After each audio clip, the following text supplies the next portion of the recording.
Assalamu alaikum урматтуу эл кабар каналынын көрүүчүлөрү, жалпы аталар, агалар, дыйкандар, багбандар, сак саламатсыздарбы, кандайсыздар? Биз бүгүн берекелүү Араван жергесине келдик кайрадан. Эгерде эсиңиздерде болсо, мындан бир канча ай алдын Аравандагы анар багбанчы Айбек агабыздын мына ушул коросунан сиздерге жакшы бир сюжет даярдаган элек. Жанакы сиздерге айткан анар көчөттөр сатылып, түгөп, кайрадагын баштаптыр көчөт өндүрүштүчү. Бүгүнкү чыгарылышта биз анар тууралуу эмес, мына ушул Айбек агабыздын эми кулпунай тууралуу, кулпунай өндүрүшү жана биогумус, сөл жылан өндүрүшү тууралуу маектешебиз. Бул киши жаны тынбаган киши экен. Кулпунайдын бир канча түрүнү мына ушул жерде көчөттөрүн өндүрүп, июль-август айларына заказдарды алып баштаптыр. Угуп атасыздарбы? Экрандан алыстабай туруңуздар, аралап түшүмдү терип жүрөт. Мен сиздерге бир катар маалыматтарды алып берейин. Кааласаңыздар сөл жылан, кааласаңыздар кулпунай дегендей. Ассаламу алейкум. Валейкум ассалам. Айбек ака, кандайсыз? Жакшы, рахмат. Келиңиз, келиңиз. Рахмат. Келип калдык акырын, кайрадан ошол эле адрескечи. Жакшы да. Мына анарды эмне кылдыңыз? Анарды сатып түгөттүк, түгөбөдү. Ушу кичинелери калды. Ушу сатуудан калгандары, ушу майдалары калды. Жөнөттүңүз калганын? Ооба, жөнөттүк, саттык. Эң алысы кайсыл жерге чейин алып кетишти, Айбек ака? Алысы эми Жалал Абадтык тарап кетти, көбүрөөк Шамалды сайга, Жалал Абадка алып кетишти. Өзгөн, Ош, основной ошо. Бүт мына ушул тарап кетти. Ошактарга аравандыктар алган жок. Аравандан эмес, только ошо нарактардан келип алып кетишти. Тез эле түгөттүңүзбү? Биздин көчөтүбүз сезон башталбай эле түгөп калды. Машалла. Ошо интернетке койгондон кийин Бул эми сразу келишти, клиенттер келип алып кетип калышты. Өзү мен көп көчөтүм бар деп жүрсөм, ал көчөт эмес экен. Аз эле көчөт бар экен, ооба. Бир-эки адам эле бөлүп алып коюшту. Качанка даярдайсыз дагы анар көчөттү? Эми ушул эле көчөтүбүз бар эми кийинки жылга, ушу былтыркы жылдан ашкан көчөтүбүз. Эми кызыгып калдык, быйыл дагы катак тауып жакшыраак сорттон, ооба. Бүгүн эмне тууралуу маек кылабыз, Айбек ака? Бүгүн эми основном ушу кулпунай тууралуу. Кулпунайыбыз өткөнкү ошо видеоролик даярлаганыбызда эми кулпунай полябызда эч нерсе жок эле, курук эле тала турган эле. Эми мына кулпунайларыбыз пишип, бир мөмөлөрүн көрсөткүбүз келди. Мөмөлөрүн көрсөтүп, ушул жерден бир көчөт даярлап сатайлы деп Түшүмдү берип баштаптыр бунуңуз? Ооба, түшүм беришти баштады. Андай болуп пишип атат мына кулпунайлар. Канча түрү бар эле сизде кулпунайдын? Бизде кулпунайдын 4 сорту бар. Мына Азия сорту. Өзүбүз граница кылып бөлүп койгонбуз. Мына чекеде Азия сорту бар. Ортодо Альба, чекеде Клери сорту бар. Анан үйдүн ичинде Сирия деген сорт бар. 4 сорту бар демек. Ооба, 4 сорту бар бизде. Төртөө тең эрте пышар кулпунай деп айтылат. Ремонтантный эмес, круглый пыша турган сорт эмес. Бир жылда бир жолу эле пышат. Ушул основной май айында пишиш керек эле. Быйыл май келбей эле уже 23-24 апрелде эле уже пишип баштады. Пишип баштады. Уже азыр мына майдын бүгүн 5-числосу болсо, почти жарымдан өтүп кеттик. Основной сатып сатка чыгарып атасыз? Ооба, сатып уже терип атышат экен, а? Ооба, эми өзүм кыздарым, өзү семейный эле, аз эле азыр кулпунайыбыз семейный эле теребиз. Эми көпчүлүгү Айбек ака баягы көчөт сатылат экен десе, бул көчөттү жазда, эрте жазда отуруш керек деген суроо пайда болот да. Бул кулпунайдыкы кандай болот? Эми ошонун дагы ыкмасын айтып кетиңиз. Кулпунайды өзү эки убакытта эксе болот. Эрте жазда эксе дагы болот. Ошондо апрель айында. Анан июль, август, сентябрь айларында эксе дагы болот. Июль, августта эгилген көчөттөр, мына эрте пышарларды. Июль, августта эгиле турган болсо, кийинки жылга апрель, май айына сразу мөмөс пышат да, сразу мөмө сатса болот. Кулпунай сатса болот да. Биз мына эрте жаздан бери ушу интернетке койгондон бери тынбай эле көчөт сатып атабыз апрель айында. Эрте жазда көчөт сатылганын себеби эрте жазда көчөт эккендер мөмө алыш үчүн эмес, только көчөт көбөйтүш үчүн эгилет. Например, мынандай кичине көчөттөрдү сатабыз. Мына кеманып каптыр окшойт мына. Ушундай көчөттү мына аз-маз мөмөсү дагы бар, же мөмөсү жогу менен. Ушуну сатабыз эрте жазда. Муну алып барып эгип коет да, мына мөмөлөр пишпайт, мөмө ала албайт. Усуктер чыгарат да, усуктерден көчөт көбөйтүп, июль, август айына көчөт сатып алыштын ордуна Азыр 100 та көчөт сатып алып отургузса 1000 та болуп калат же 2000 та болуп калабы. Ошондой. Демек эрте жазда эккендер көчөттү көбөйтүп алыш үчүн эгишет деңиз. Толка көчөт көбөйтүш үчүн. Хотя бы 10 эсе, болсом 20-30 эсе көбөйтүп алса болот. Bir көчөттөн 10-20 көчөт чыгарып алса болот да күзгө, август айына чейин. Эми азыр эми муну биягына болду, токтойт эми көчөт дагы. Ушу малга дээр кече дагы бирөөсүнө 5-600 та неме кылып бердик, таярлап бердик. Эми болду, эми муну биягына токтойт. Мына усиктер көчөт болот эми мына. Мындай болуп усиктер чыгат да, мындай болуп кичине тамыратып калат. Ушундай тамыратып калыптыр. Мына жерге тийсе эле болду, нымдуулук болсо эле ушулар болду, булар көчөт болот да. Кете берет деңиз. Ооба, мына бул көчөт сразу жерге тийгенден кийин тамыратат да, мына буягынан дагы сразу битте усик чыгарып атат, көрүп атасызбы? Мына бир болсо, мына кийинкисиден дагы бир көчөт чыгат да, эки да болот. Муну өзүнөн дагы усик чыгарат да, бул дагы башка жерге таштайт. Ошондой болуп бунун көчөтү көбөйүп кете берет. Кете берет. Ушундай тез көбөйө турган нерсе. Демек, июль, август, сентябрь айларына көчөткө заказ алат экенсиз да? Ошондой. Кудай кааласа ошондой заказ алабыз, сурагандар болсо, кызыккандар болсо, толка кассетага жетиштиребиз. Эми өткөн жылы өзүбүздө аз-маз ошибка болду. Август айында кассетага эмес, аз-маз расходдон качып, ушундай тамыры менен эле алып барып жерге эккен элек жакшы болбой калды. Тутпай калды. Ысыкта тутуш кыйын экен. Бизде анан суу өтө эле проблема болуп кетти. Сууну жакшы жеткире албай, көп туткуза албай калдык. Эми расходдон качпай илажы барынча күлөккө баягы кассетага отургузабыз. Кассетада апарып эгиле турган болсо, ысыкта дагы август айында, июль айында эгилсе дагы тутуп калышына 100% гарантия. Жакшы. Мына ушул 4 сортунан тең көчөт демек өндүрүп берет экенсиз да, туурабы? Ооба, 4 сортунан тең заказ ким кайсы сортунан кызыкса, таярлап беребиз. Бере бересиз. Ошондой. Мына артыңызда кулпун эле терилип чыгыптыр. Ооба, бул теришип атат эми. Biz hem çerezden terletile biz günü gele ter otağız. Günde oşu nasibege jaraşa çıkıp durat. Бул сиз айткан баягы альба жана башка бүт сорттору да турат. Hem bunu adden kılıp jürbe otağız bazarga. Arılaştırıp ele ter otağız. Bari oşu nimeler şunun içinde. Albası dağı, kilerisi dağı, Siriya dağı. Альба дегениңиз аябай. Ova, bul Siriyadan, баягы nimeden bolish kerak? Bul Aziyadan. Aziyada ушундай необычный nimeler көбүрөөк болот да, мынандай nimelери. Так, Aziyada, ова. Aziya, мыналар Азия ушулар полностью. Alba мынандай, основном ушундай nimede болот. Ушундай көрүнүштө болот. Чоң-чоң болот экен да булар. Чоң-чоң болот. Бирок фигурасы башкачараак болот Азиянын. Килери бирдей эле. Ошондой. Өтө дамдуу. Azırkı momentde tem böyle. Soçni deңиз. Soçni anan öte damı jakşı. Biz şu men özümün köçöt algandar kaset Teplitsaga nime kılışkanda Akılbek. Teplitsa jasap menen köçöt aparıp egişken. Ötkönde oraza gündörü iftarlık kılavuz elge dep surasam 550 somdan optumga berip atabız dediler. 2 kilo alып kelip oşalardan. Nimege koydum. Yüzde iptal kıldı öyle. Aksakallarga, ellerge koydum. Emi kımbat nerse elge jakşı bir jeysin, jakşı mazak kılıp jeyt dep alып kelip koysak, bir malda barıp karasam el ketelek. O bir malda barıp karasam kulpnalar turat da yerde bir yerde jeyilbey. Az-maz jeyiliptir da kalan turat. Bu jeyilbep turu da bir elden surasam men özüm da oğuz tiyipepmin orasım ha.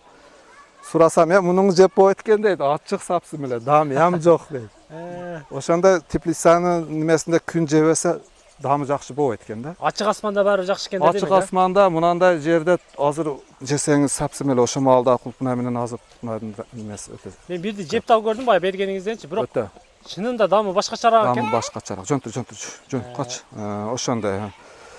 Öte soçni anan вкусный уже сладкий болуп калат да. Кислый болот, сапсын эле Теплитсанын немеси. Өзү любой тепличный нерсе ошондой, помидор, бадырың эле ошондой. Өзү Теплицада болгон нерсени илажы болсо жебей эле коюш керек. Эми бул бизде эми ачык асманда болгон нерсенин өтө пайдасы жакшы да. Мунун баягы сактоо мөөнөтү кандай экен? Сактоо мөөнөтү азыр базарда ушул немелер элеп атат да. Баягы özümüzdün Chorny Prez, Kobra degen kulpnalardı bugün terip, mına keçki mal teremiz, bize sağır teremiz bazarga aparıp satabız, alıp satarlarga. Oşa alıp satar, beçara dağı algam alıp satar. Oşa günü satalsa sataldı. Satalbasa ertesi günü oşa bıraktı olur. O'sha o'z-o'zini eski sortlarchi. Eski sortlar. Bular turadi. 2 kun 3 kunga da hech narsa bo'lmaydi. Eksportga jana boshqa yaxshi deysiz. Eksportga o'ta yaxshi. Eksportga ham bayaqda Rossiyalarga da даже olib ketishadi. Bishkekka, xolodilnikda bo'lsa qancha turadi bilmayman, uzoqqa der turadi. Shunday transportabilniy deb qo'yadi, qattiq bo'ladi-da.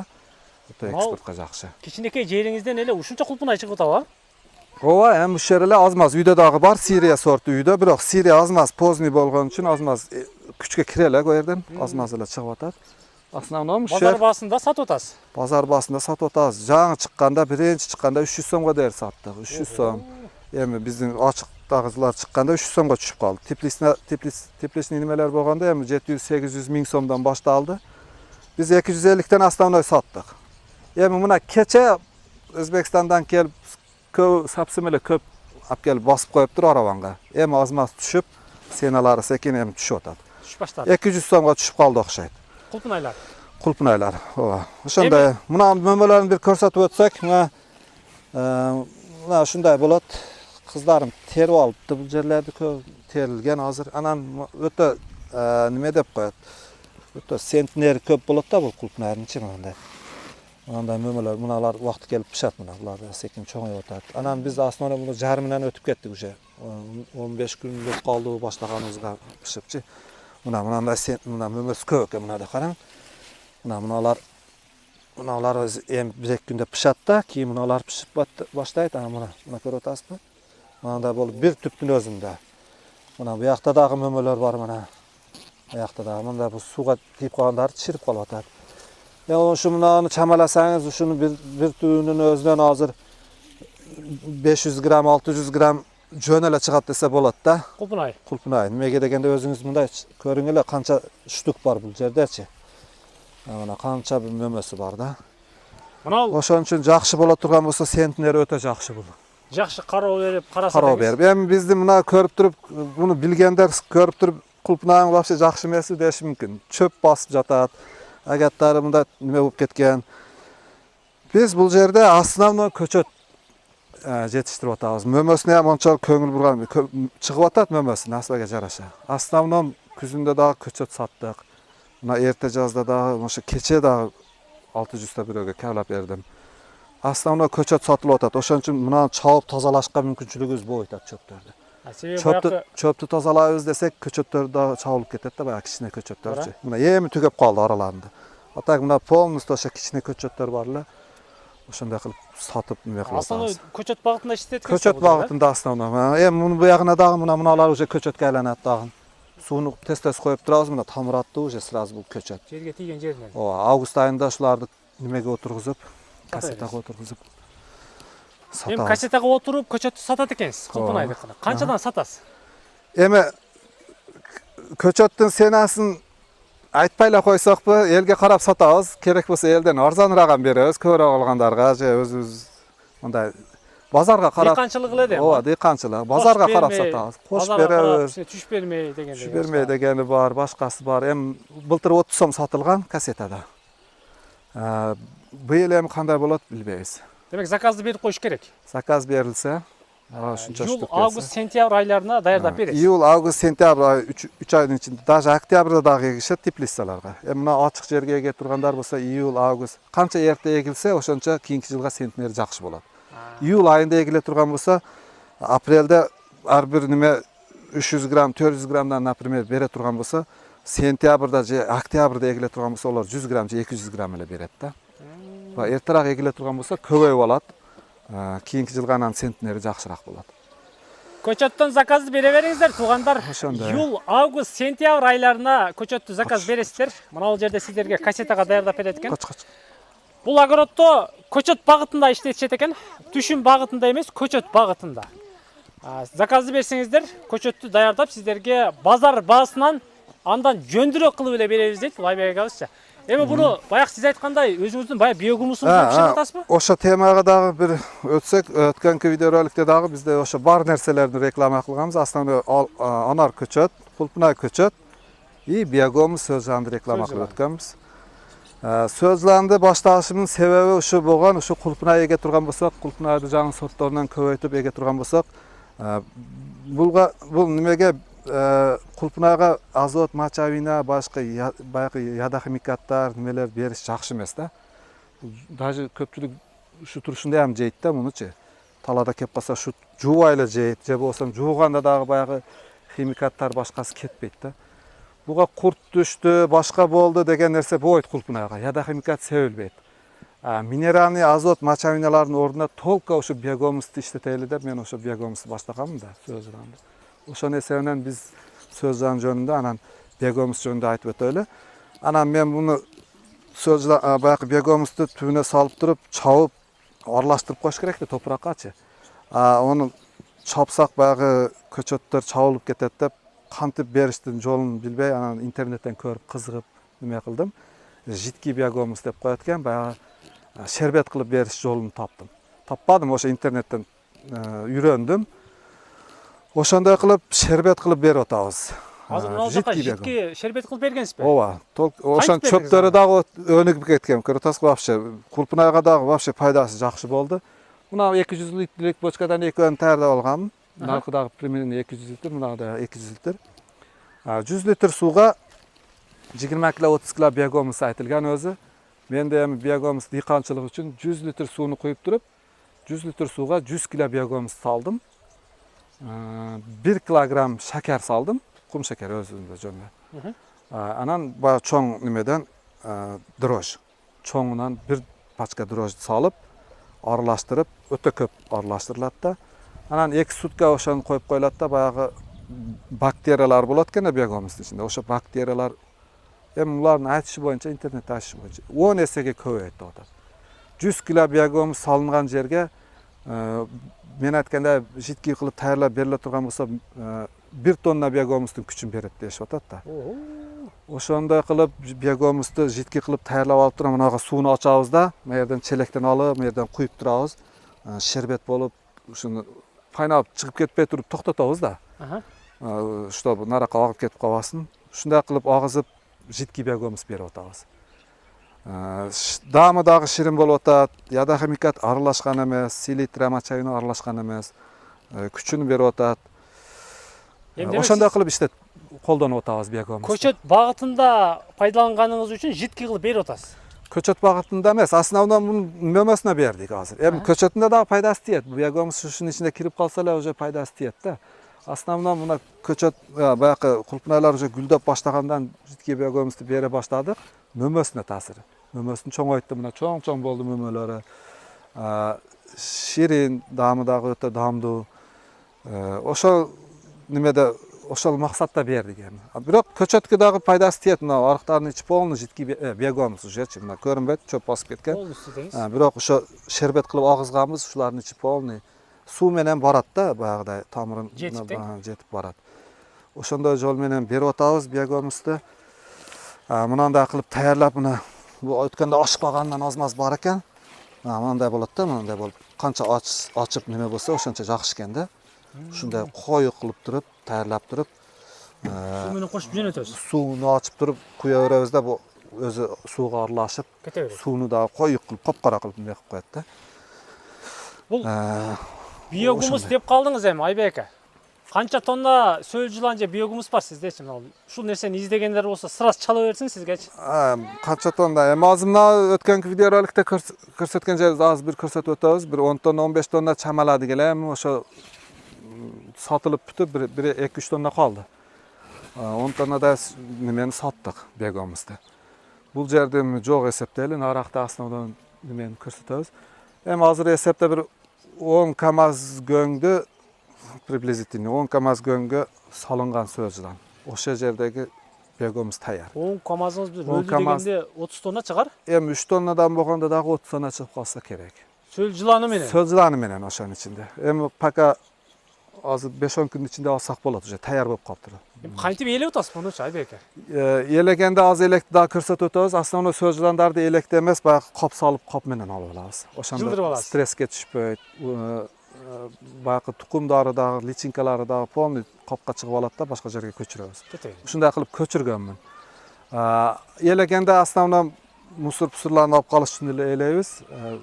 Баягы биогумус даяр жакшы видный неме кылыш үчүн эле эленет. Atak söz жыландарды алыш жолын сепараторда албай атабыз. Основном немеде алып атабыз, ошо кап коюп ушундай кылып алып атабыз. Эми биогомузду сепараторду бир көрсөтүп өтөбүзбү? Жүрүңүзчү ошо. Кана? Елегениңизди эле көрсөтүңүзчү, кандай Елегенди дагы бир көрсөтүп өтөбүз. Сепараторду өзүбүз даярладык, Үкем экөөбүз. Сепараторду самоделка кылып жасадык, интернеттен көрүп, үйрөнүп. Ошондой. Канчадан сатып атасыз биогумузду? Биогумузду 20 сомдон эле берип атабыз. 25 сом саттык эле башында. Анан көбүрөөк алгандарга 20 сомдон берип туруп, мына ал жериңиз доконца биогумус беле былтыр? ооба, ошол жерден бу доконца биогумус эле. Калбаптыр уже? Почти калбады. Ошол жерде аз-маз эле калды, жерде аз-маз калды. Мына жерде эленгени бар.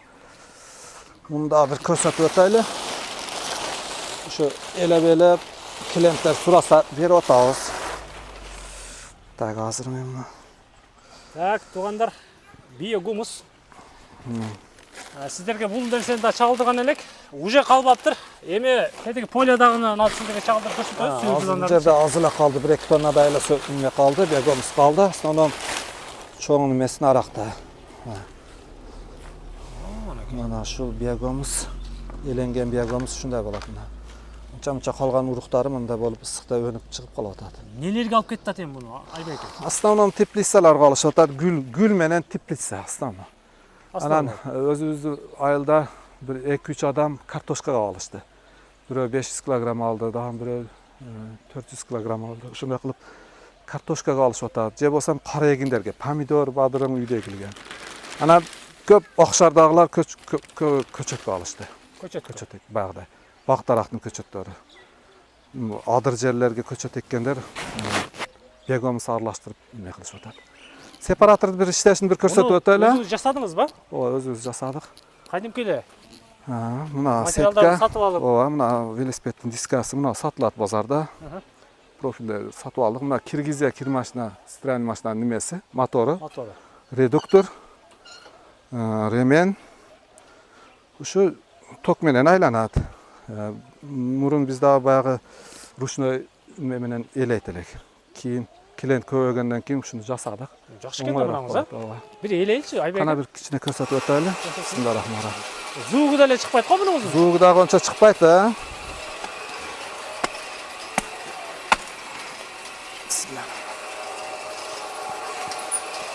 Бияктан таштала берет. Зор экен да бул, а? Мусорун аракка чыгып кетет. Ояка араба коюп коебуз. Мусоруна. Таяр биогумус астына түшө берет. Муну жакшылап уруп. Станокту көрүп атасыздарбы, станокту туугандар? Ана. Ручной элебестер, мындай нерсени жасап алыңыздар. Өзү элеп чыгарып койт экен да бул жака. Ооба. Мына элеп чыгара берет. Мына биягы таяр биогумус. Мусорун аракка чыга берет. Ийриктерин бияка чүрүп коет тең? Ооба. Ону биз мындай кылып топтоп атабыз. Өзүбүз жерлерге алып барып салып беребиз. Эми ичинде анча-мынча кичине таш кесеги болбосо, башка болбосо анан электен өтпөгөн биогумустар бар да ичинде. Аныңызда эле бар биогумус да турабы? Ооба, биогумус бар. Составында канчадыр бир проценти составы биогумуста бар. Ошон үчүн ташта бербей, аны өзүбүз жерлерге алып барып салабыз. 20 сомдон демек биогумус сатып атасыз? Ооба, биогумус 20 сом. Өчүрүп эле коелу. Сөз жылан жакка өтсөк болобу? Ооба, эми сөз жылан жакка өтөлү, а? Кеттик анда, жүрүңүз. Бир алчун алыңыздагы сөз жыланы көрөлүчү. Канча болуп калды таштаганыңызга? Таштаганыбызга ошо күз айларында кыш түшүп аткан маалда таштаганбыз да. Сөз жыланды. 4 ай 5 ай болуп калды, ошондой болуп калды. О, кайнап аткан мезгил экен да азыр. Ооба, ошондой. Жүрүңүз анда. Кана кет. Кайсы бул жака жүрө беребизби? Ооба. Мына андайынан жүрөбүз туугандар. Тетиги огороддун арткы тарабындагы сөз жылан тарапка жүрөбүз. Биз менен чогуу болуп туруңуздар. Араван жергесиндебиз. Кулпунай көчөттөн заказ берем десеңиздер, же биогумус, же сөз жылан заказ берем десеңиздер, анда мына экрандагы номерлерге чалып байланышасыздар. Айбек акебиз менен сүйлөшөсүздөр. Жүрүңүздөр. Келип калдыкпы Айбек ака? Келип калдык. Мына ушул биздин сөз жылан полиабыз дейби, же плантация дейби неме дейт ушундай. Сөз жылан биогумус иштеп чыгара турган ishxonamiz bundacha aytganda. Ушул жерге төккөнсүз да баягы 10 КамАЗ да? Ооба, общий 30 КамАЗ göң салынған, төгүлгөн бул жерге. Азыр ошол жакта мына сатылган биогомустардын ичине 3-4 КамАЗ, 5-6 КамАЗ иштетилип кеткен болсо, калган 30 КамАздын калган göңү ушул жерде. Эми муну чамалап эле айтып атам, ушу 3төн бирине, ушунча жерине өткөнкү жылы күзүндө нарактан сөзжандарды алып келип таштадык. Күз ошо кышчы жеп, азыр мына почти таяр болуп калыптыр уже. Биогомус таяр десем болот мына. Майдаланып мына өзү айтат да, кантип билебиз таярын дейт мына. Мындай болуп майдаланып калат, көрүп атасызбы мына? Мына. Мындай болуп, майда болуп таяр болуп калат да өзү. Ана муну неме кылып электен өткүзүп сатыла берет, клиент болсо. Сөз жандары бирок алын элек. Бул көбүрөөк жакшыраак иштей берсин. Таяр болду дегенден кийин ham тек кое турган болсок, муну жакшыраак, тазараак жейт да. Биогомус неме сапаттуураак болот мындайча айтканда. Канча таза жесе, ошончо жакшы. 3 айда таяр болот дешет. 3 айда таяр болгон биогомус менин оюмча чала болуп калабы дейм да. Таза жейилбей калат деңиз? Таза жейилбей калабы. Эми кичине убакыттан кызганбай 5-6 ай жейдирсек жакшыраак жейби, мен ошондой деп ойлоп атам да. Азыр эми могу сөз жыландарыңызды жылдырыш керек экен да, туурабы? Ооба, муну жылдырыш керек. Эми мунан сөз жыландарын алып наркыга салабыз да, муну биогомусун клиент болсо сатабыз, болсо өзүбүз иштетебиз. Основном мына көчөт жетиштирем мен кассетада. Ошо кассетага иштетебиз. Анан өзүм кулпунайларыма салам. Жаңы эгиле турган фолияларга. Сөз жыландары эми сөз жылан алабыз дегендерге ушул жерден эмне салып беребиз. Мындай каптарды коюп атабыз, каптардан. Кап менен эле жылдырып атасызбы? Кап менен жылдырып атабыз. Дагы эмне ошо каптабыз. Стресске түшпөйт, жана айтканыңыздай. Стресске түшпөйт, ооба. Электен өткөрө турган болсок, онда стресс болуп калат, көп зыян тиет. Мына сөз жыландардын. Сөз жылан көрүнүп атабы, туугандар? Сөз жылан биогомус бизнесин жолго салам дегендер номерди камтыдык, чалып сүйлөшөсүздөр. Келесиздер аталган дареке жылдырып сиздерге бүт. Жакшы жерине салып беребиз мына. Бетинде көбүрөөк болот мына, тайынан көрө бетинде көбүрөөк болот мына. Личинкалары да өтө көп мына, майдалары, тукумдары бар мына ичинде. Ушундай каласа ушундай жакшы жеринен салып беребиз. Болсо мына кап, эми капты дагы ады беле кое бербей ушундай кылып жакшы жеринен салып берсек дагы болот экен. Сразу эле. Мына каптын ичинде мына экспериментке баягы жаңы көңдөн таштап койдук эле.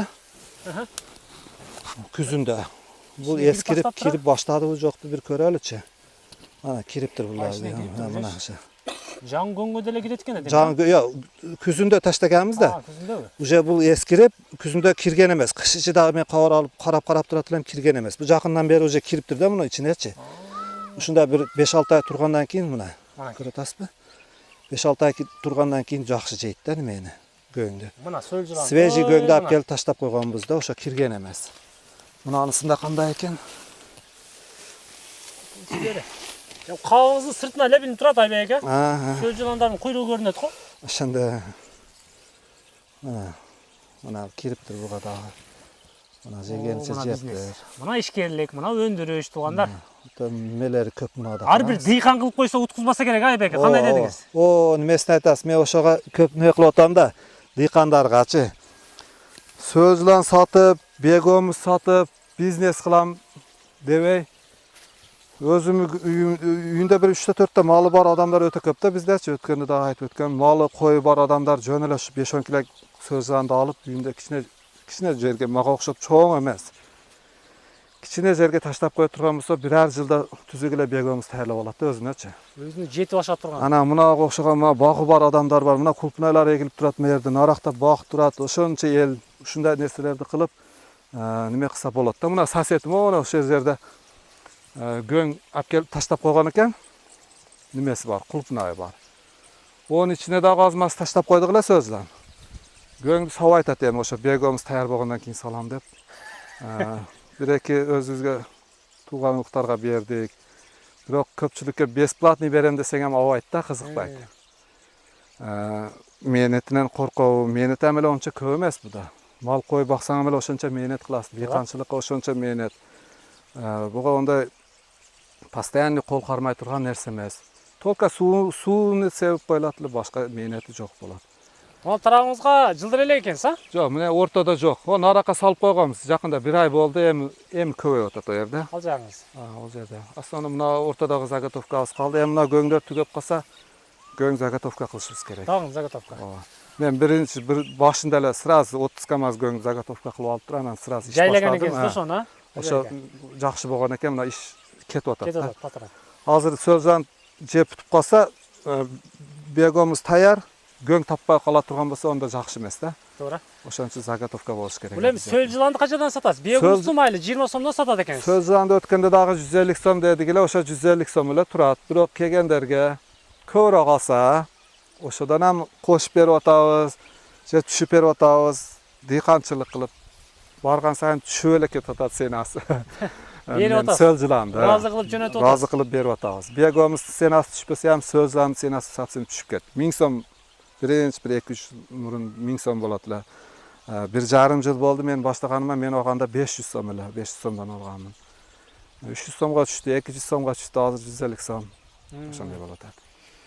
Адам келген клиентти разы кылып берип атабыз. Көбүрөөк алса түзүк эле кошуп берип атабыз. Аз-маз акча көтөрүп келгенин аз-маз акчасын алып көп сөздөн дагы салып берип атабыз. Чтобы иш башталып алсын деп. Бизнес жолго салып алсын, өндүрүштү, сөл жыланды. Дыйканчылык болуп калды бизде, көбөйүп кетти сөздөн. Арзаныраак берсек дагы боло берет. Айбек ака, маалыматты бердикпи бүт баарына? Маалыматты бердик. Номерди бересиз анда, мен өткөнкүдөй кылып экранга камтыйын. Ооба. Анан баягы анар багыңыз пишса анар бакка келебиз, буйруса кийинки сюжетте. Кулпунай көчөттү базар баасында кылып берет экенсиз, эми даярдапчы. Андан түшүп деле ыраазы кылып жөнөтөм деп атасыз. Бийөгүмүсүңүз 20 сомдон экен, сөл жыланыңыз 150 сомдон экен. Туура элеби? Туура эле ошондой. Анар көчөттү ham даярдаң эми. Анар көчөттү дагы быйыл күздөн насып кылса дагы калтагынан алып келип көчөт даярдашка. Мага о чаткалдан чалып атат адамдарчы. Анар көчөтүңдөн таап бер бизге депчи. Мен жыйынтыктайм анда. Айбек ака, ишиңизге ийгилик. Мындай ишти токтотпой алып бере бериңиз. Органикалык жер семиттиктер менен Кыргызстанды камсыз кыла бериңиздер. Кудай кааласа. Туугандар, Сизге дагы рахмат, иштериңизге ийгилик. тез кабарды, эл кабарды көрүп туруңуз. Айбек ака, кызматыңыздабыз. Дагы кызматка чакырсаңыз келебиз иншалла. Кудай кааласа. Мына ушундай Араванга, Чегаватка келе бересиздер. Кулпунай көчөт, бийөгүмүз, сөл жыланды заказды берип койсоңуздар, сиздерге бүт баарын даярдап, ыраазы кылып жөнөтөм дейт. Өзүбүздүн дыйкан акебиз Айбек ака.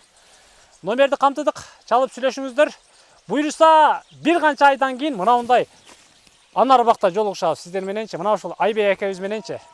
Хит кылабыз го Айбек акебизчи. Таштак жерде, ысык жерде жашагандар Айбек акеге азыр деле чалсаңыздар болот. Анар тууралуу маалыматты бүт баарын берет сиздерге. Ыраазы болуңуздар. Амандыкта жолугушканча.